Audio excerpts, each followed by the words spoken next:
really to answer what we heard earlier from the CNO, talking about a subject that is important. Welcome to what we're going to do is dynamic force employment posed as a question, are we ready to fight and win? Of course, his challenge this morning was, let's talk about what we're doing to make that happen, as opposed to a rhetorical question. And I think we've got exactly the right panel, exactly the right moderator to do that. And I appreciate you coming this afternoon and helping us not only understand what's the state of current state, but also ask questions and allow the panel to interact with you, the audience, a very important part of our program. Well, we are helped along the way in that process by, I think, a great moderator of this panel. Vice Admiral Mark Fox was the Corporate Vice President of Customer Affairs for the Huntington Ingalls Industries Newport News Shipbuilding Division. A distinguished career, graduating from the Naval Academy in 1978, variety of remarkable naval aviator positions as well as commands at sea. Everything from Carrier Strike Group 10 aboard USS Harry S. Truman, Carrier Air Wing 2 aboard USS Constellation, and Strike Fighter Squadron aboard USS Enterprise. Variety of other command and staff positions, ascending through the ranks in a way that was clear that he understood strategy, programs, and operations. A variety of jobs, including White House Military Office, as well as the Navy Office of Legislative Affairs, where I know he had the opportunity to explain the programs carefully. Admiral Fox, thank you for joining us today, and thank you as well for being here. Let's give our panel and our moderator a hand.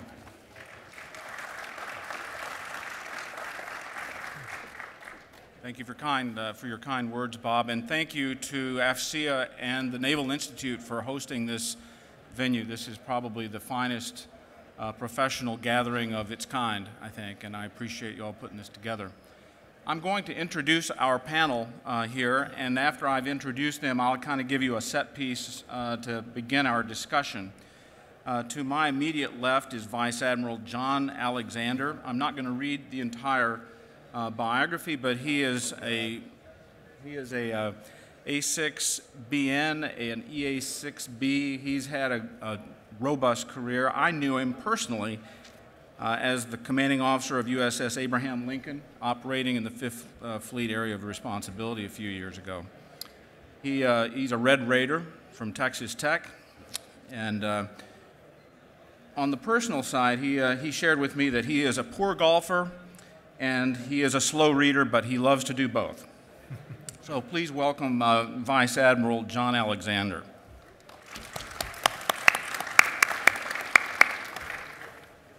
Next over is Rear Admiral Nathan Moore. He is the Deputy Commander, Pacific Area of the U.S. Coast Guard. We had originally had Vice Admiral Fagan scheduled to come, and she had a higher calling. The Commandant of the Coast Guard had a meeting in Washington, D.C., and she knows exactly who writes her fitness report, and she came back, and so she gave Admiral Moore this responsibility. The Pacific area of the U.S. Coast Guard goes from Montana to Madagascar, from the North Pole to the South Pole. He is a cutterman. He's a Coast Guard Academy graduate, and he was in command. He had command of Stratton, which is one of the new national security cutters. And he has unique experience. He's an engineer, and I was dismayed to see that there's a young man that's a flag officer that was commissioned after Desert Storm. Please welcome Admiral Moore.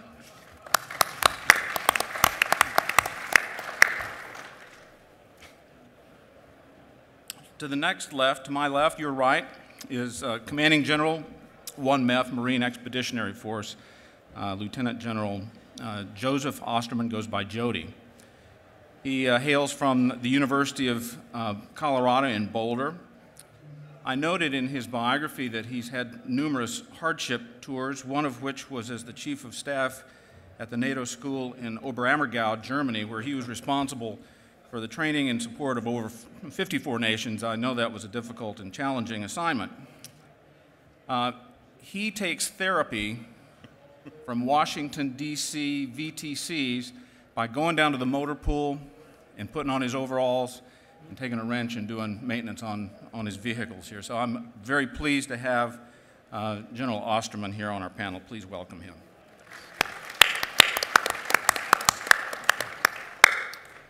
And then finally, we have Vice Admiral Tim T.J. White. He's the commander of U.S. Fleet Cyber Command in U.S. 10th Fleet. His granddad was a landing craft coxswain in World War II, and his dad was an Army draftee in the Cold War. Among his unique attributes, he is one of the few battleship sailors that's still actively serving. He was on board USS Missouri in the late 80s, early 90s. He is currently the commander of U.S. Fleet Cyber Command and 10th Fleet, but prior to that, he was the commander of National Mission Force in U.S. Cyber Command. Please welcome Vice Admiral Tim T.J. White.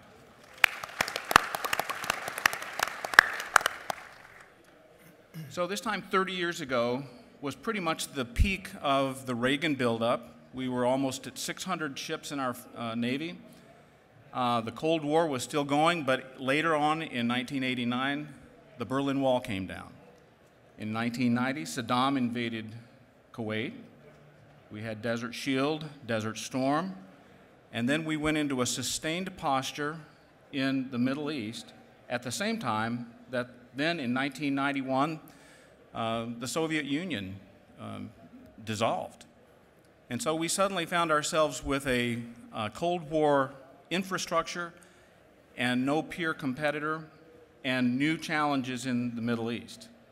And so for the last 25 plus years now, we've had an enduring requirement in the Middle East to conduct operations. We evicted Saddam from Kuwait. We ultimately invaded Iraq. After 9/11, there was additional commitment into the Middle East. And so what we found ourselves is now, oh, by the way, say that at the end of the Cold War, with that almost 600 ship Navy, we had a lot of fleet to go around. There were a lot of different places that the fleet could be at the same time. Today, we're at 280-something ships, and we've made a virtue of the necessity now of we want to be more agile, we want to be more flexible, and in fact, with Secretary Mattis's new national defense strategy, we're looking at near-peer competition and the ability now to be in many different, influence many different places with a smaller force. So our challenge today is with the dynamic force employment challenge, and that's the subject that we're going to talk about today. So what I would like to do is I'd like to kick it over to the panel with an opening question is what does dynamic force employment mean to you? And then we'll kick it from there. Sarge, over to you. Okay, good morning. So we've got this term dynamic force employment, but I will tell you, in my opinion, the Navy is inherently dynamic. That's what we're built to do. We move, we go wherever we want. It's just a matter of how many assets we can put out there in any time. So, you know, like Mark was saying, you know, at the height of the Cold War, 1989, we had 578 ships and 600,000 sailors in the Navy. And then we rode those same Vietnam era, Cold War era stuff into Desert Storm. We took a 10-year hiatus, and then we built ourselves up for enduring freedom, Iraqi freedom, and then here we are again years after that, and we're now in the Cold War again, basically. Cold War is nothing more than great power competition. So we have a process for sustaining forces in this era. It's called the Optimized Fleet Response Plan, and what it does, you know, that's nothing new. What it does is it actually provides you about 22 months of operational availability over a 36-month period. So it gives the strike group a time to do their maintenance, do their training, and then once they're certified to deploy, then we maintain that certification on them through a series of sustainment exercises over the 24 months. We hold them at a certain manning level, certain material level, and we train them systematically to keep them out there. So from a Navy perspective, dynamic force employment is just about moving ships and sailors around, and like I said, we inherently do that. Okay, yeah, thank you. Good afternoon. So for the Coast Guard, you know, we're DHS, you know, works for the Department of Homeland Security, and so to us, dynamic force employment is something that we would look at sort of in terms of flexibility, maybe is the best way to describe it. We have multi-mission assets, and we're small enough that we don't really have a garrison force. I mean, obviously, for the larger cutters that are deploying offshore, I mean, there is import maintenance and that sort of thing. But in general, when you go to a Coast Guard air station, when you go to a small boat station and a sector along the coast, those units are operating and training at the same time. And so to us, dynamic force employment it means that we're basically operating as we train. That's kind of there's really no distinction or difference for us. We've done some new things in the past couple of years, especially out here in the Pacific. For the Pacific Area Command, we're looking in support of Indo-PACOM. We've done some different things in terms of deployments right now out to the Western Pacific, the Westpac, under 7th Fleet with our national security cutters. These are the new ships that we've got coming online. We've also been able to use some of our deployed forces and our training teams in unique ways, part of the access and authority that the Coast Guard provides. And maybe that's probably the best sort of soundbite for us that I can think of, is that the Coast Guard's value in terms of this discussion, in terms of force employment, our value is that we provide special access and authority. So we are a law enforcement agency, but we also can do Title X missions. And as I'm sure everyone here knows, you know, under Posse Comitatus, the Department of Defense cannot do law enforcement, but the Coast Guard can under Title 14. And so we're able to sort of play both roles kind of neatly in between there and do things like put law enforcement detachment on 3rd Fleet ships and other places in the world. And so I think our role here is to be, because we're so small, we're a little bit unpredictable anyway, but with our flexibility with multi-mission and our ability to provide that special access and authority. Thank you. General Osterman? Okay, good afternoon. From a Marine Corps perspective, dynamic force employment actually really dovetails very well with our foundational doctrine and strategy. Whenever I talk to my folks about getting after dynamic force employment, getting after the near-peer fight that we're faced with, and as the National Defense Strategy directs us, it's really all about getting back to our Marine Corps doctrinal publication number 1, which is maneuver warfare and warfighting. And so for us, dynamic force employment really is kind of interesting, because when I look at it, I look at our near-peer adversary fight as being one where we're liable to run up against an enemy that has the capacity that we have, the capability that we have, and probably the lethality that we have. So really what it boils down to is our decisive edge is going to be in the decision-making process, the OODA loop, if you will, being able to act more quickly than the adversary when all other factors are equal. And so being able to get after that is really one of those things that's so important to us. Unpredictability in terms of dynamic force employment, things like that, that all goes into that OODA loop, if you will, the observe, orient, decide, and act loop that we have as part of our foundational aspect in terms of how we do business. Really important, because from our perspective, we believe that if you're going to be observed, you can be killed in this battle space, given the lethality of the weapons that are out there. And literally, you can almost be observed anywhere. So being able to reduce those predictable factors that make it easy on the enemy are things that we need to get after and allow us to create time for ourselves and national decision makers about how we get after the threat and or the objectives that we might have out there. You know, from a 1MEF perspective, that portends some things for me that we need to get after. One of those is sustained readiness. So I really have to maintain a ready-to-fight-tonight posture. Marine Corps has always been expeditionary in nature. You know, you look back in the previous descriptors of the 911 force, you know, being able to, as the nation needs us, be ready to go and act immediately. And so we really do have to live that and be ready for it, but in a much more broad context of capability, lethality, and capacity, as I mentioned. That portends having to do realistic training. So for example, I've got battalions out at 29 Palms right now that are working through more complex sets than what we've done before. Multi-domain battle space, and working the cyber, the electronic warfare, the intercept, essentially the near-peer capability sets that we'd have to face down the road.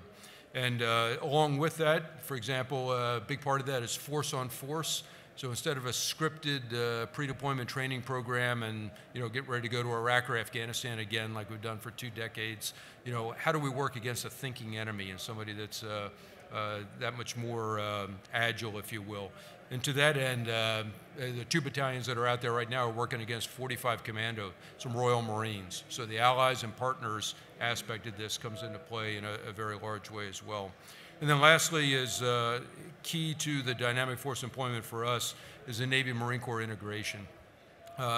We are soldiers of the sea by definition. And so with that, being tied in closely with our Navy counterparts and relationships on the waterfront here, being able to dynamically move, be employed, and be employed in ways that are perhaps non-standard, such as going ashore, but not going ashore to prosecute a land campaign, going ashore to provide sea control as an additive capability or a complementary capability to the surface Navy, subsurface Navy efforts, et cetera. So that's something that we look at very much that way. And we're basically sticking to our traditional pieces in terms of scalable Marine Air Ground Task Force to get all that done. The good news for us in the dynamic force employment is that our doctrine is the same, our force capability generation is the same. It's just tweaking it to adjust to the threat in order to be able to get after the problem set. Thank you. Admiral White. Good afternoon.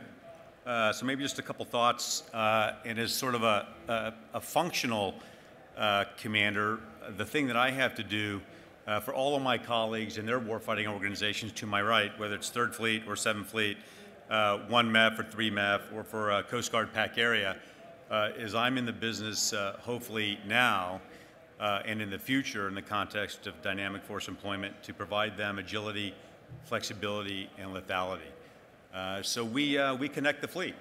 That's not all that we do, but that is sort of the foundational thing that we must always do. So I have to have 100% ACEBO. That is kind of the challenge that we have in cyberspace, which is increasingly akin to gray zone operations. It moves in very fast ways that are sometimes difficult to anticipate, and it's not necessarily coming at us the way threats in the past have come at us from state actors or things that look and move ponderously, perhaps, that state actors do. The thing that we need to do, I think, to credibly support these warfighters is for them to be dynamic. As we've heard them talk about, they need to maneuver, they need to be distributed, and they need to be able to aggregate and disaggregate on their terms. And for them to be able to do that, they have to be able to communicate. So they have to be connected. And a lot of that is also going to be the culture that we drive to each other as maritime services. So things like mission command, taking advantage of Marine Corps Pub 1 and those maneuver warfare principles, those are the things that we have to do all the time. You mentioned about allies and partners. We don't do this alone, and we don't do this in isolation, right? If we're going to be dynamic, you have to do it together. And the distinction in my mind between space and spectrum and cyberspace is becoming vanishingly thin. The farther we look into the future, we're going to have to be integrated. It's going to have to be seamless. The kit that we build and the operations that we design are going to have to be fully interoperable. And so there's a couple things that we're doing in the Navy to sort of enable that, and some of my colleagues in the audience can talk about these in much better depth than I can. Compile to connect, comply to connect. Those are some sort of foundational principles that we need to build a resilient and robust architecture. Things like compile to combat, those are the way that we're going to manage going forward in real time, updating our capabilities afloat. So in the end, in the Navy's information warfare community, as point of the joint warfight, it's about bridging the gaps that still exist between mobile and non-mobile information warfare platforms and turning them into a single unitary whole. And as my joint boss would say, that is because we spend a lot of time thinking about great power competition. We prepare ourselves and generate readiness to fight tonight. but we are in the fight today mode in cyberspace. So in order to succeed there, we have to posture to defend forward, and we need to understand that it's about persistent engagement. It doesn't stop, it doesn't pause, it doesn't slow. Thank you. Earlier today, there was a panel on readiness, and I don't want to replow necessarily the readiness piece, but that was the Title X perspective in many ways of the man, train, and equip piece. I'd like to get the perspective from the panelists on, we've been doing this dynamic force employment construct now for a little over a year. How has it worked for you? Are you seeing changes in readiness from an operator's perspective? What does the investment that the nation has made in readiness shown to you in terms of the last year, 18 months? I'll begin with you. Okay, so I would argue the fact that we've been doing dynamic force employment for the entire time we're in the Navy. We called it that a year ago.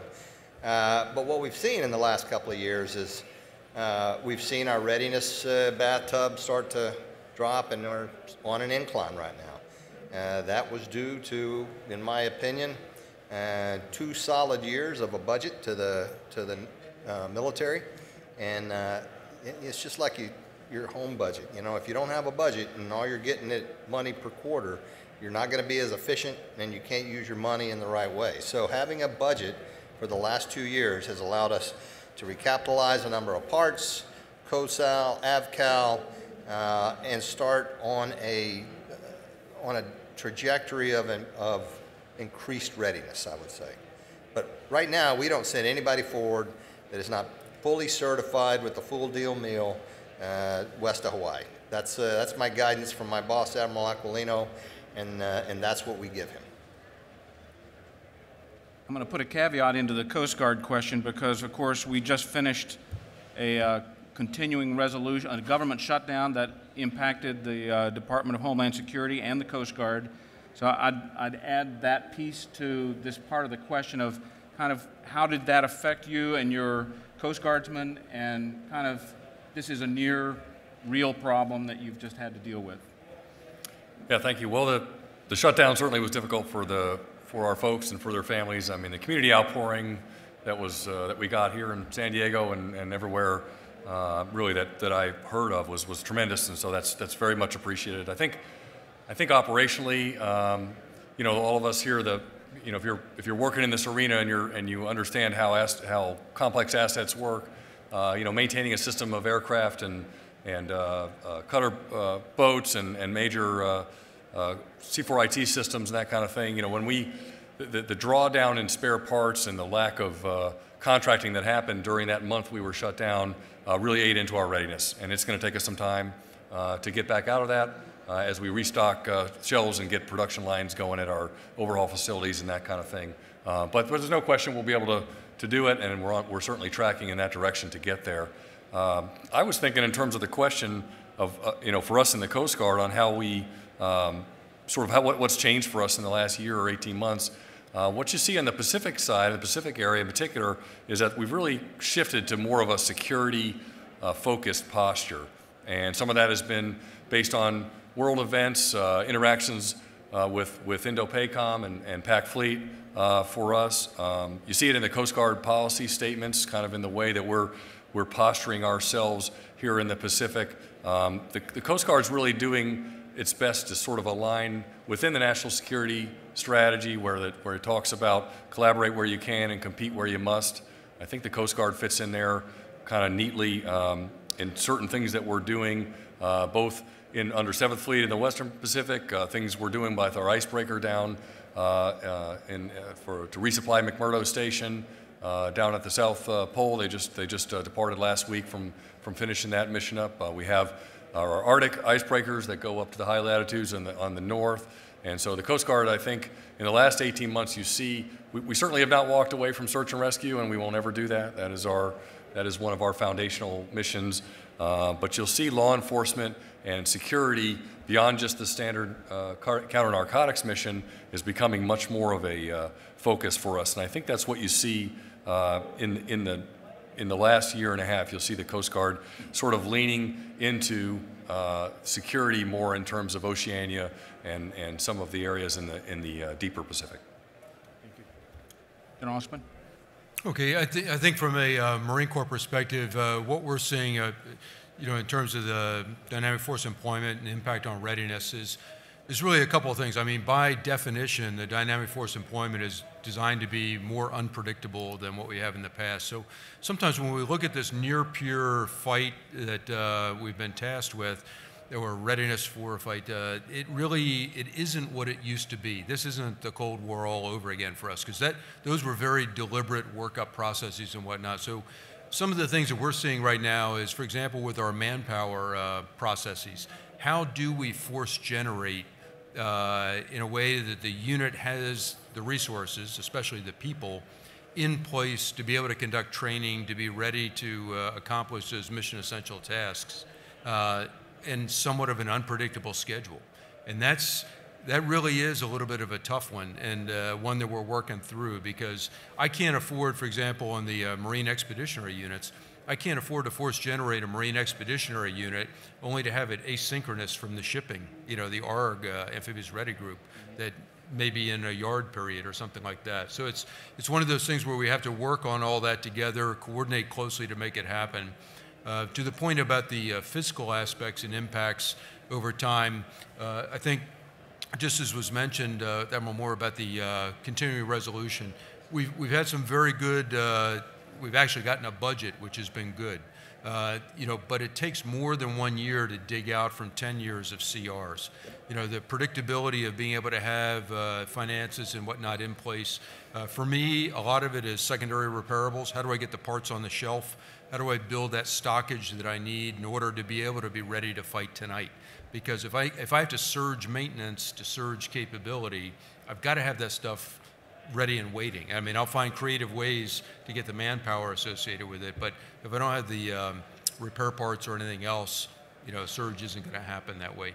We've also taken a lot heavier look at our operational concepts in terms of forward deployments and how do we pre-position forward, getting back to our maritime pre-position force operations to be able to draw from our pre-positioned stocks, whether it be up in Norway, whether it be the afloat stocks, et cetera. So those are some of the impacts that we've looked at as we get kind of back into some of those things that we haven't done for a while. Thank you. And for Admiral White, I'd like to shift this just a little bit, because you're in the process of standing up computer network protection teams, and tell me how you're doing with that as well in terms of the resources that you've been given and the priorities now that you see coming as cyber continues to grow in importance. Okay, so that's a good question, thanks. So part of my response is I don't know that I have all the answers for this. It's very dynamic, it moves very fast, and so our force by design has to be agile to pace that. So as part of the joint construct, my boss, General Nakasone, has talked about we are past the build phase in what's known as the Cyber Mission Force in the Department of Defense, and we are now missioning, purposing, and building readiness across that force. 133 teams, a little over 6,000 cadre, 3 types of mission elements there: protection, support, and then mission or combat teams. On the protection side, I think we've spent a little too much time, very careful about making any news here, a little too much time sort of responding and reacting to sort of the same problems that we've always had: breaches, penetrations, ambiguity, and uncertainty in our networks. What we need to do with those protection teams is we need to purpose them in a different way to be a combat-oriented maneuver element inside what I would call Blue Force networks. So there's a whole bunch of hunting principles and so on. It's a different mindset. And so taking that sort of historically system administrator function, purposing all that knowledge and talent into something that looks like a warfighting element. That's why our goal is to sort of integrate them increasingly, across the FMF, right? So how do we build high bars and build that common culture so that we too view ourselves and in fact function like a warfighting maneuver element? I think the answer there is going to be a couple manpower initiatives on those things that in the Navy anyway looks like our information technologists. That's an extraordinarily professional force. They are amazing in everything that they do. It's the second largest manpower rating in the Navy. And what we need to do, in my judgment, is invite them to be exceptional as a local defender. And if I was to try to paint a picture about what is the most common ground here, I would say it goes back to our success in the Cold War in a great power competition, and in fact is the origins of 10th Fleet in the ASW fight. Right, we need to expect them to hunt and declare datum and then defend and pursue the enemy wherever they are found. And that is what we need to do. And so that talent base is really about upskilling and upgunning our training pipeline, recognizing that that is going to be a good foundation. It'll be necessary, but insufficient. So we will need to work with those in our partnership that very often are on the cutting edge, and that frankly is going to be many of you in the audience, which is industry. You are pacing and you are innovating and you are developing in ways that sometimes makes a conventional force anxious. And so we need to figure out how to bring down those barriers and solve some acquisition problems. So I think that's the way it works for us on the protection side. Thank you. So Secretary Mattis, former Secretary Mattis, said he wanted this construct from the National Defense Strategy to be strategically predictable to our partners and operationally unpredictable to our adversaries. So probably to Admiral Alexander, how are we doing on that? How are we doing on that? I think we're doing a lot better. We saw the Harry S. Truman Strike Group not deploy in the standard manner last year, so they did their OFRP cycle. They got in their window of employment. They went to sea for about 3 months. They came home for about 3 months. They went out again. You know, that's the tenets of force employment. We saw the Essex ARG, who was conducting a standard 6-month deployment, and she had already out-chopped 5th Fleet into the 7th Fleet AOR, and higher headquarters turned her around. They needed her in theater 30 more days. So, you know, the forces that we're moving forward are trained at a high level. They're manned and equipped where they need to be, and we can move them around however we like. From a Coast Guard perspective, you've supported 7th Fleet. Can you describe some of the initiatives that the Coast Guard's been doing in terms of supporting this concept for Western Pacific? Yeah, of course, I think what we see in the Coast Guard, and we see the way that we see it's working for us, is that the demand for our services has never been greater. And we've been in high demand, but I think what you're seeing, especially in the Pacific theater, is that it's even a higher demand. I think many of these small countries, if you're looking at countries that we're developing relationships, that are developing their own naval capability, many of these developing countries' navies are really more like Coast Guards in terms of size and capability. And so we sort of are a natural link to them. We have, you know, I think, to be frank, I think there is some advantage to us not being in the Department of Defense. We have a different, there's a different type of access that we can get to some of these countries by bringing a Coast Guard cutter in or flying in a law enforcement team. That when a gray hull comes into a port, it signals a different kind of event, and that's obviously useful in some contexts, and sometimes it's useful for us to be there as the Coast Guard. So I think we see that sort of ability for us to coalition build at a small scale, especially as we look at the focus on the Pacific, Indo-PACOM's focus as we look at Oceania out to second and third island chain. The U.S. Coast Guard, I think, has a real role to play there in terms of our access and authority to those nations. Thank you.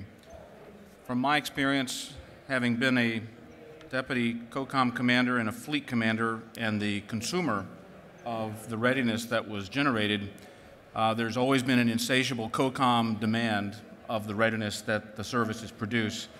How are we doing now in terms of mitigating or managing that demand signal from the COCOMs vis-a-vis this new construct of, an old new construct of dynamic force employment? And this is really for you, Sarge. Probably. That's 2 in a row, man. Hey, you're closest by.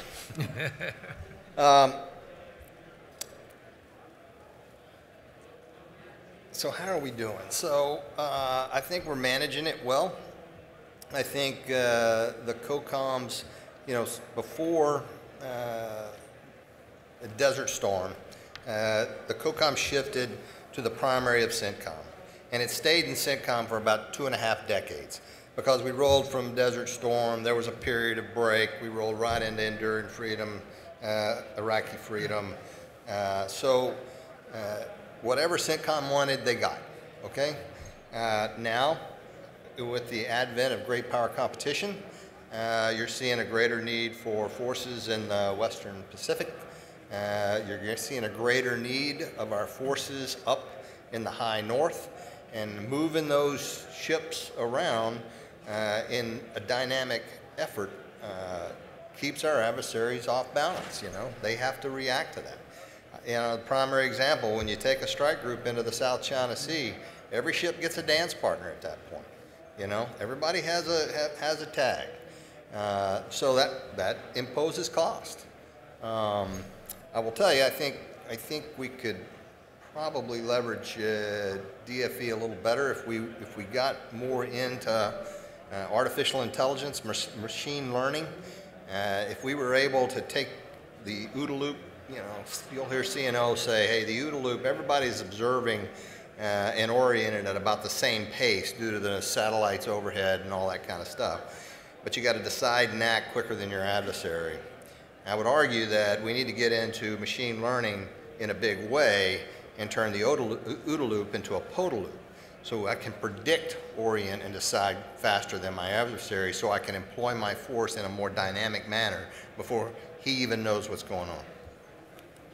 I'd like to open this up, by the way, as we continue. If you have a question, please make your way to the microphone, and we'll begin taking some Q&A here from the audience. I'm going to continue to pepper them with questions until the audience starts to move forward. So if somebody's ready to move to the microphone, and I see we've got one. Mark, if I could, while we're getting lined up for the microphone, just one example when we talk about the loading or the insatiable appetite of the COCOMs, it has not been mitigated at all. Well, that's what I thought. Literally 2 months ago, 1st Marine Expeditionary Force located here at Camp Pendleton. In our force generation role, we also have a warfighting role. It was last month before, I had Marines in 5 different COCOMs. And so everything from MU deployments to special purpose MAGTFs and Central Command, to special purpose MAGTF in this case being about 2,000 Marines.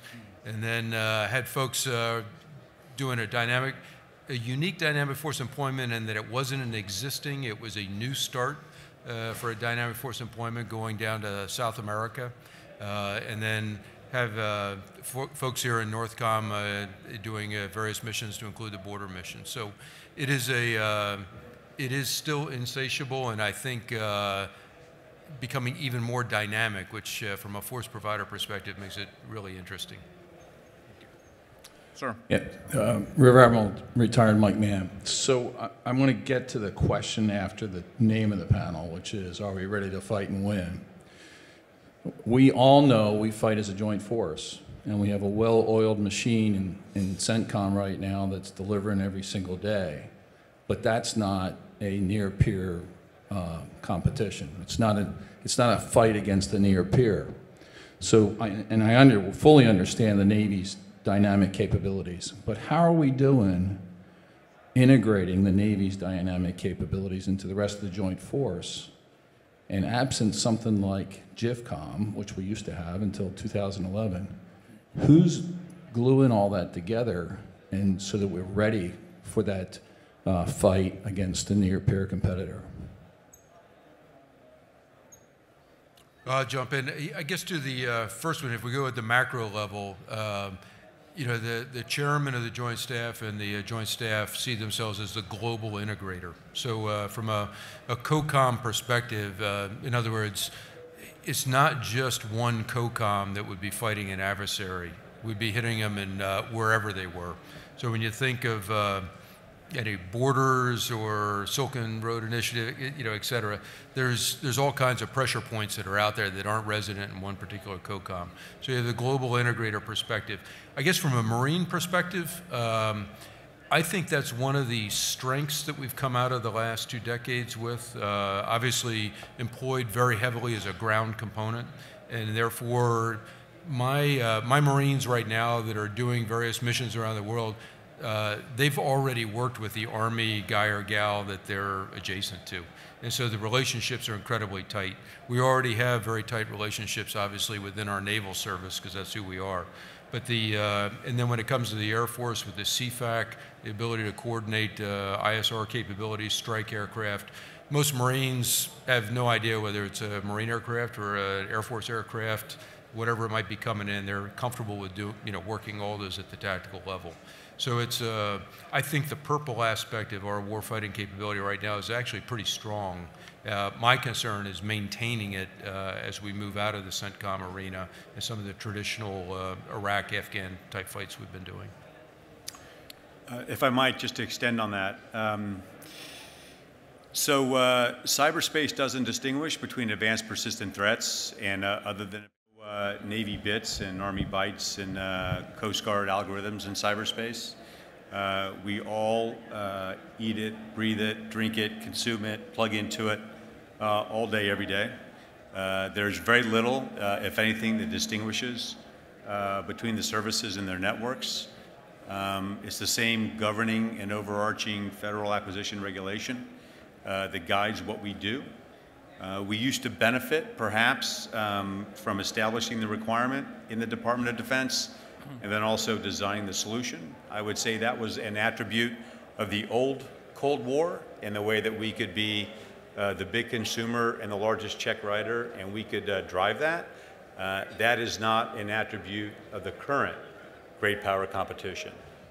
We consume at the bitter end of the consumer market, period. And so it doesn't matter if you're in a foxhole or if you're on a Coast Guard cutter, if you're forward on a Marine FOB, or if you're on a strike group underway for Sarge, it is all the same. So we are fundamentally, inextricably joint, period. It's a single network. And we are getting increasingly good at knowing each other's ranks and our service histories and service culture across the force and cyberspace and spectrum. Sir. Admiral Moore, I have a question for you. Jim Harkins, a former Marine, retired that is. Everyone so far has been talking about the blue water. Could you tell us a little bit about the Arctic and your icebreakers and how many you have coming online and what their longevity life is at this time? And I would appreciate something about that particular portion of the Coast Guard. Sure, of course, absolutely. That's a great question. So, if the Coast Guard is right now, on track. Frankly, our major sort of acquisition campaign is really kind of a two-pronged thing. One is these medium endurance cutters that we're looking to replace that will do primarily counter-drug mission and medium sort of distance offshore work, and then the icebreakers. So the icebreaker is really a big part of our acquisition strategy and our focus going forward. So today we have Polar Star, which even though I'm not that old, I guess, I was an ensign on Polar Star back in the day, and this is true, when I showed up on Polar Star as an ensign, the chief that checked me in that day at the quarterdeck told me, well, this ship is really old and we're going to get rid of it. And that's when I was an ensign, and we're still talking about getting rid of Polar Star. They left McMurdo about 3 days ago to head north to come up to New Zealand and back home. So that is our one polar icebreaker that operates today. Our sister ship, Polar Sea, is laid up, and we strip her for parts in Seattle. Hasn't run, Polar Sea hasn't run in years. It won't again. We have what we call a medium icebreaker, just in terms of the thickness of ice that the ship will break. That's the Coast Guard cutter Healy. It does Arctic work, just because the Antarctic would typically be thicker, fast ice that they maybe couldn't handle. So we have one that goes to the Arctic, and we have one that goes to the Antarctic today, and that's kind of where we're at. So recognizing that that is a huge shortcoming in our capability, especially compared to other Arctic nations, in particular the Russians, and if you look at obviously the Northern European countries, the Chinese have more icebreakers than we do at this point, and they're not even an Arctic nation. So we are in the throes of getting funding secured to replace Polar Star as a heavy icebreaker. What our commandant would say is that we want 6 icebreakers. That's what we think we need. 6 icebreakers. 3 of those should be heavies, and we need 1 now. And so that's kind of our 631. That's what I'm told to say. So my follow-on question goes to Lieutenant General Osterman. Could you tell me what the dwell time is, please? What the current dwell time is between deployments and back in the CONUS? The dwell time, in other words, the time that you have between deployments for the Marines here, actually we've been getting better. I mean, we were at less than 1 to 1, so historically, but we're striving to get back to a 3 to 1. Right now I'm kind of holding at about a 2 to 1 on the average. So it depends on what the commodity, what kind of MOSs we're talking about, military occupational specialties. Our most stressed folks tend to be our enabling capabilities, to be honest with you. They're the ones that get hit the hardest. So our infantry units and all that are, getting, frankly, a little bit of respite because we've been activating reserve units in order to operationalize our Marine Corps Reserve to help with that. And they get great experience out of it as well, so it's a win-win for us all the way around. But that's about where we are, is about a 2 to 1 dwell right now. Thank you very much. Bob? Yeah, Bob Wood with AFCEA. This is really focuses on the homeland as sanctuary. And as Admiral White mentioned, it's not, because cyber is ongoing. The cyber conflict continues. And when you think about dynamic force deployment, you have to think of tempo and the ability to sustain forward deployed forces. The Undersecretary talked about the industrial base and its limits. I just was participating in a great exercise down in Houston and looked at the port down there and throughput of forces as they were being cyber attacked. What are the concerns you have in the homeland as with regard to the sustaining and sustainment base and the ability to flow force and forces in order to sustain this tempo that really is the underpinning of what you're after? So I'll take that a little bit. So if you look back in the late 80s, like you said, we had about 578, 580 ships. We have about 120 of them underway. Now we have about 285 ships, and we got about 100 of them underway. So we didn't quite figure that out. I think to be dynamically employed, we need a higher industrial base. I thought I saw, I may have this number wrong, but I looked on the internet the other day, and we're spending like 3.6% of our gross domestic product on the military. And I will tell you, when I was working at the Pentagon, Admiral Mullen, he was a 4% guy. He said nothing less than 4%. And I think that gets at the point. We need to be able to generate the forces on short notice here in the States. But that's becoming increasingly difficult with the advent of technology. If you recall in World War II, we were pumping a B-25 off the line every day and a Liberty ship out of Norfolk every week. We can't pump an F-35 off the line every day. We just, the technology, the amount of money, and do that. But we do, I think, need to have a stronger industrial base with regards to shipbuilding.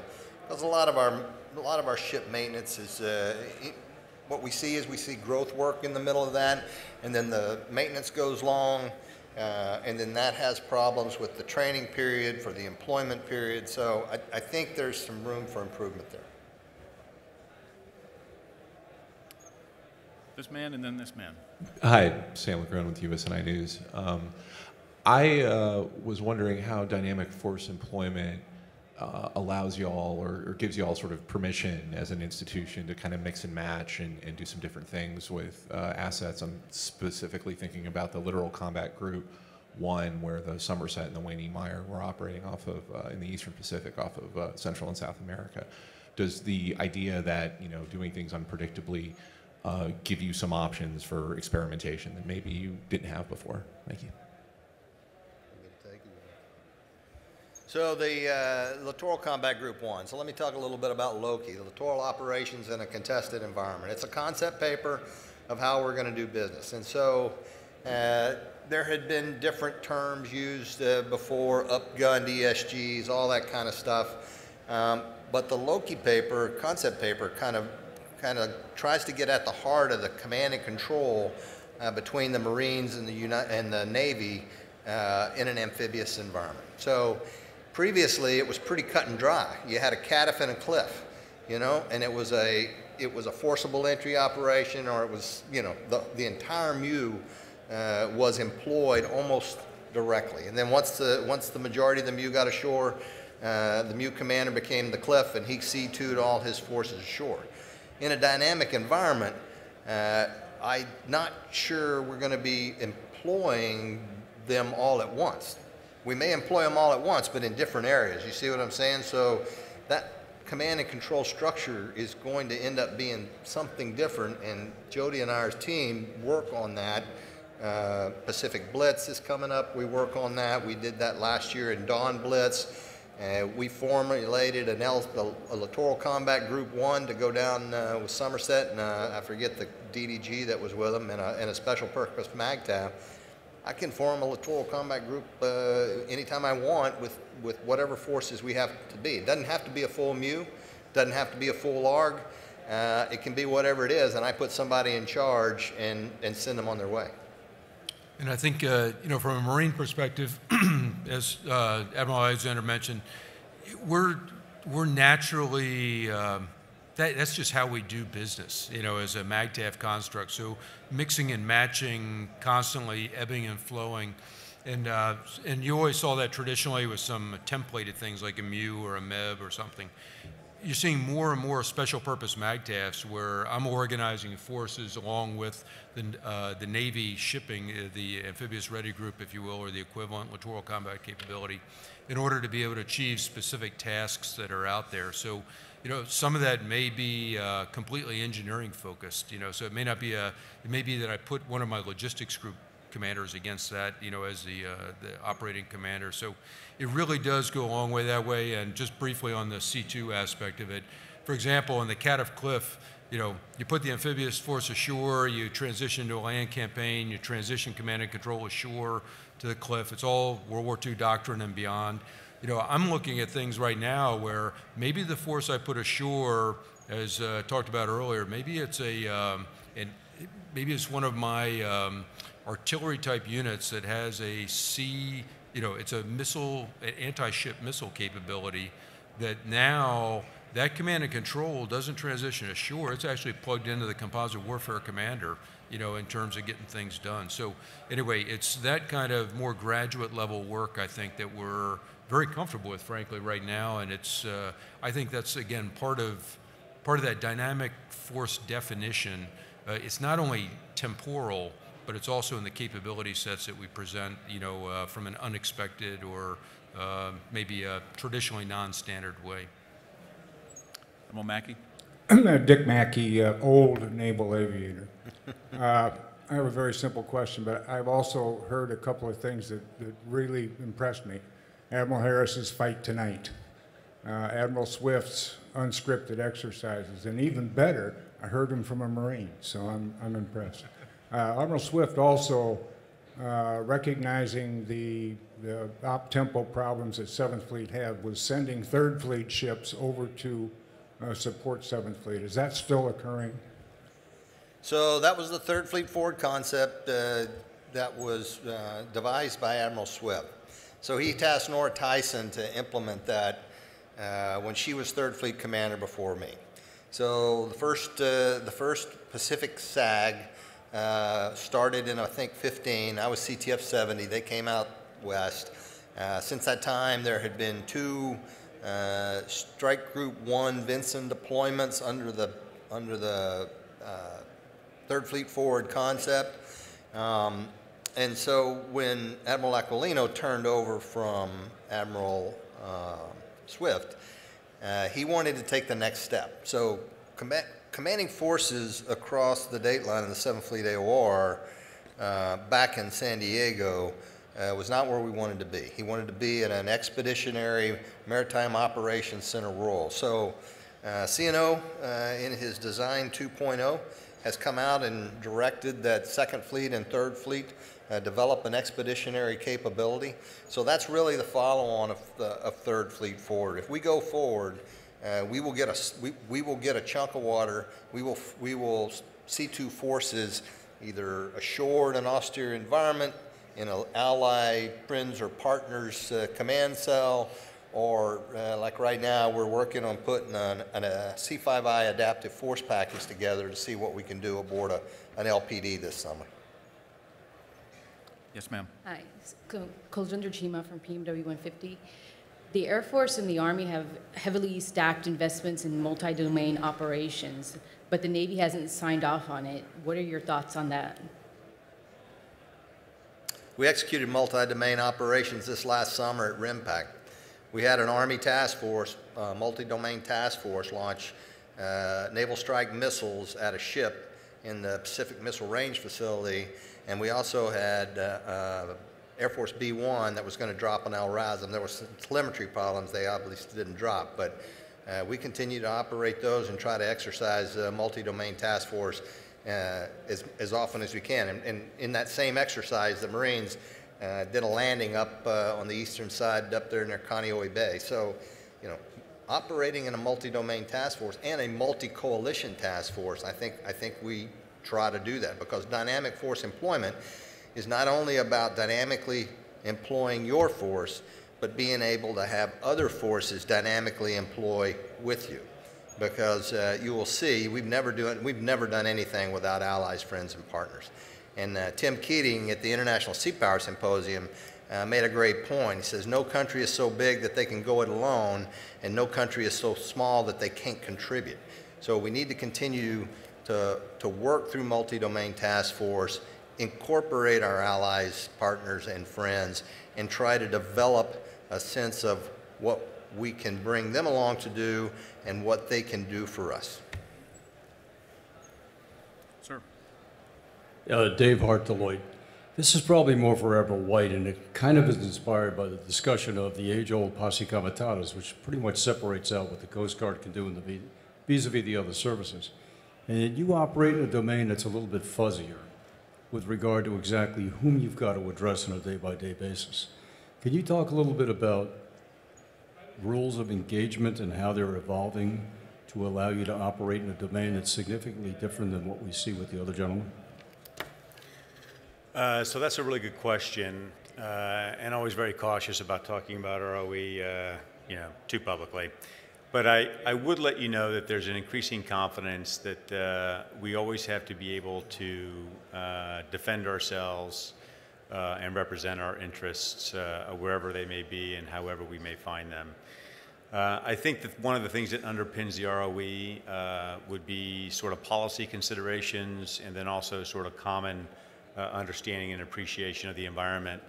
I think policy is now sort of catching up, which is a good thing, and I think that we are improving confidence in what the force can do and should do, and that there's an increasing expectation that the Department of Defense, in my mind, needs to not only be able and ready to defend itself, but also consistent with having a combatant command organized under DoD with the right authorities, support across the interagency and government.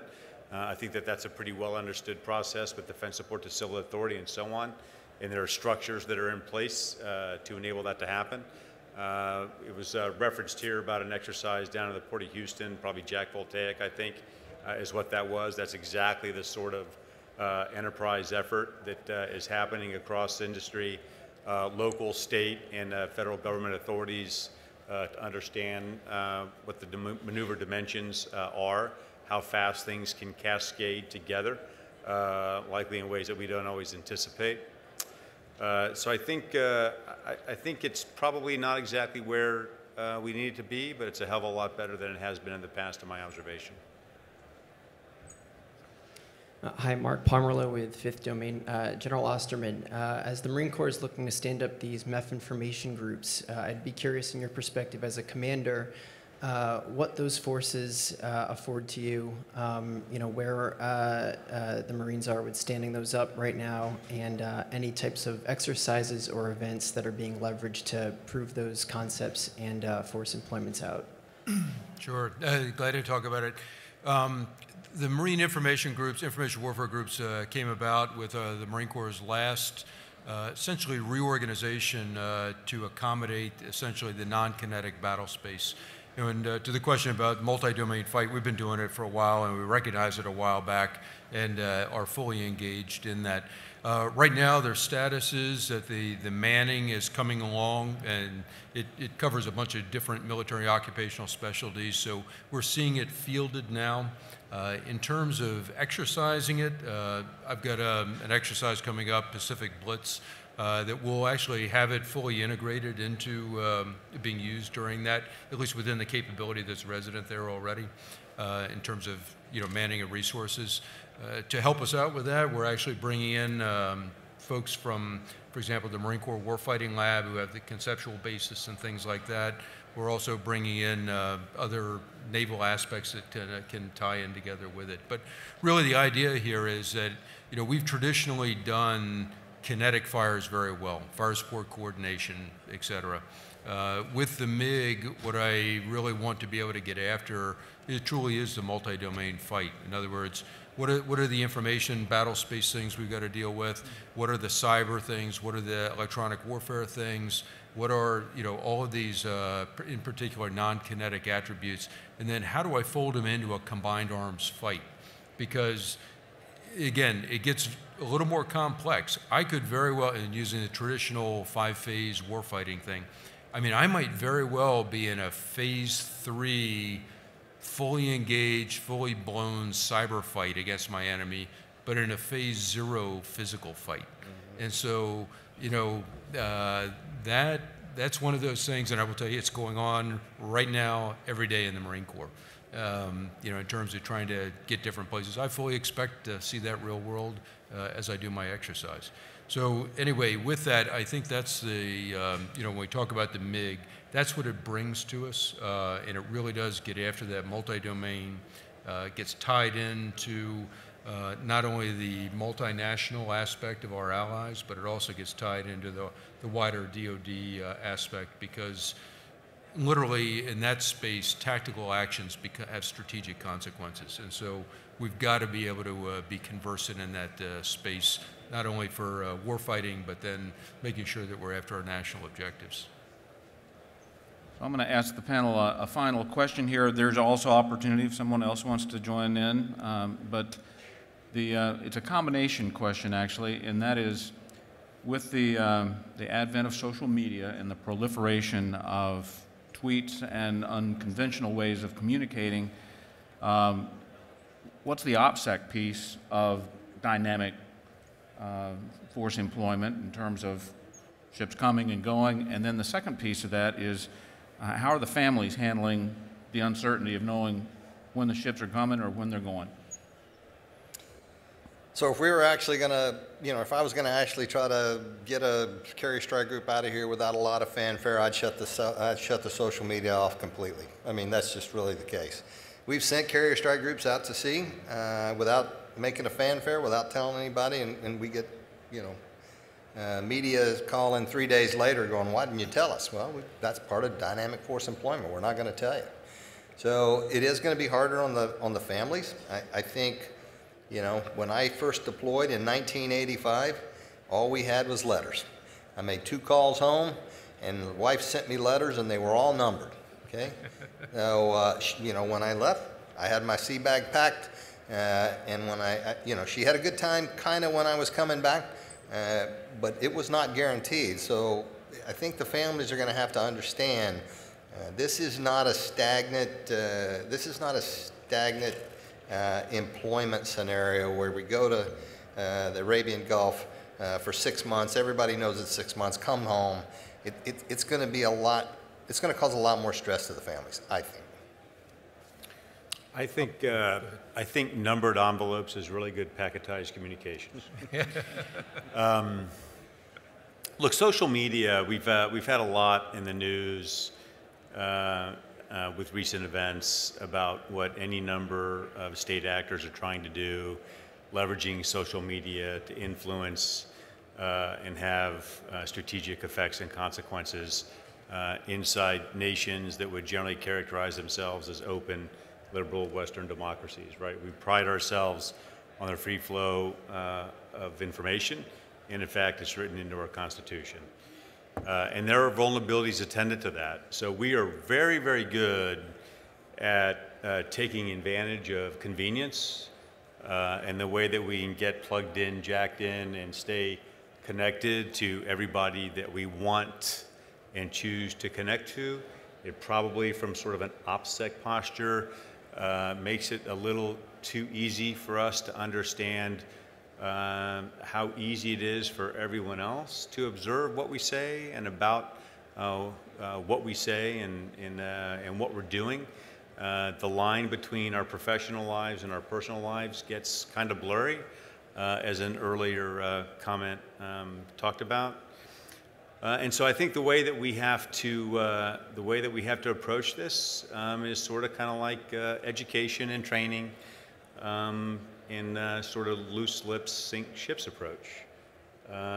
It is all too easy to observe what everyone else is talking about.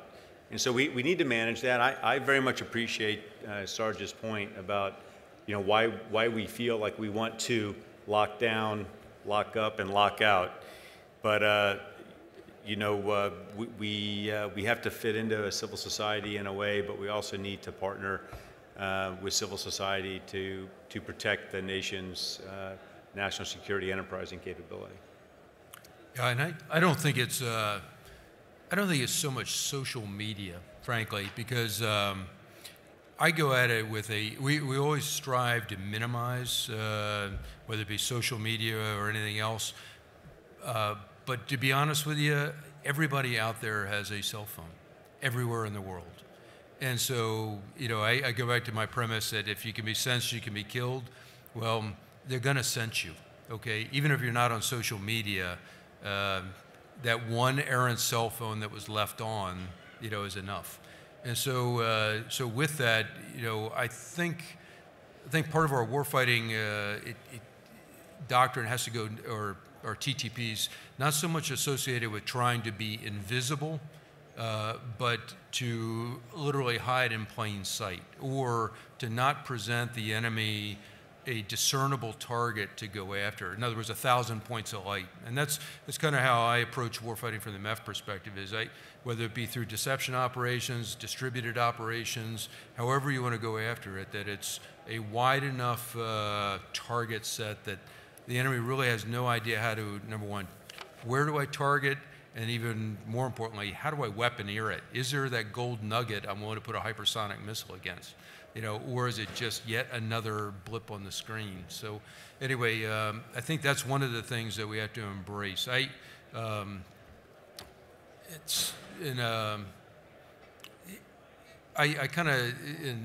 those that don't know, my last couple of jobs were associated with SOCOM. And so, you know, what I described it as was modern camouflage. How do you get into a modern camouflage kind of environment and go after it? One way is to hide in plain sight. Another way, you know, is certain masking capabilities or deception capabilities, et cetera. But that's, I guess, where I would come at it. I just don't think one MEF has 52,000 Marines. It never ceases to amaze me how creative they can be.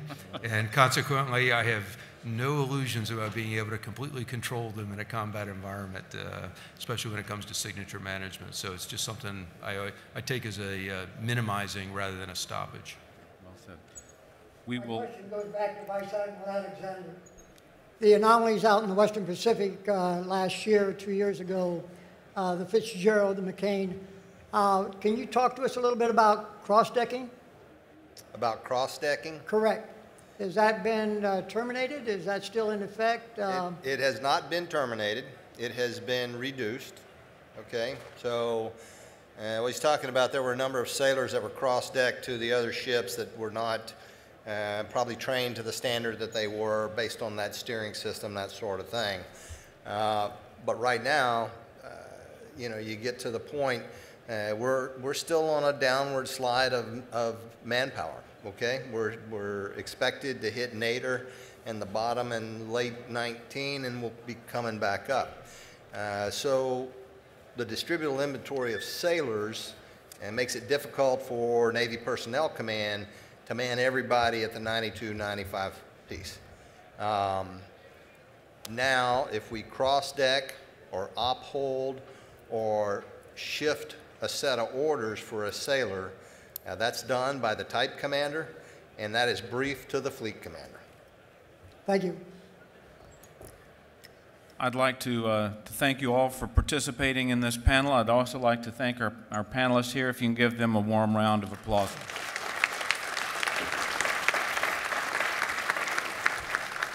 I'd like to thank our moderator as well. Thank you for putting together a great conversation about some tough challenges, and we've got some great leaders that are taking it on, taking it aboard. USNI and AFCEA, thank you for being here at this panel today. On behalf of both USNI and AFCEA, I have a gift here, a book that's written, Fleet Tactics and Naval Operations. There's probably a footnote for all of you in here on that. That'll be presented to you, and there's an AFCEA bookmark inside. I'll give it to you as we leave the stage. I just want to tell the audience thanks again for being here today, and thank General Dynamics for sponsoring this panel in this panel space. We appreciate that support from them. And I hope to see you at the reception, which is about ready to happen just outside here next. Before you leave the reception, if you have a chance, drop a note on the app, as we have a survey instrument on there, and we definitely are a learning organization and take your comments extremely seriously, making sure you have value in this event. We'll see you back here in the morning for the morning keynote tomorrow, where Mr. Alan Schaefer, Deputy Undersecretary of Defense for Acquisition and Sustainment, he'll be talking with us tomorrow. We'll see you then, and we'll see you in the hall here shortly. Give him another hand. Thank you very much.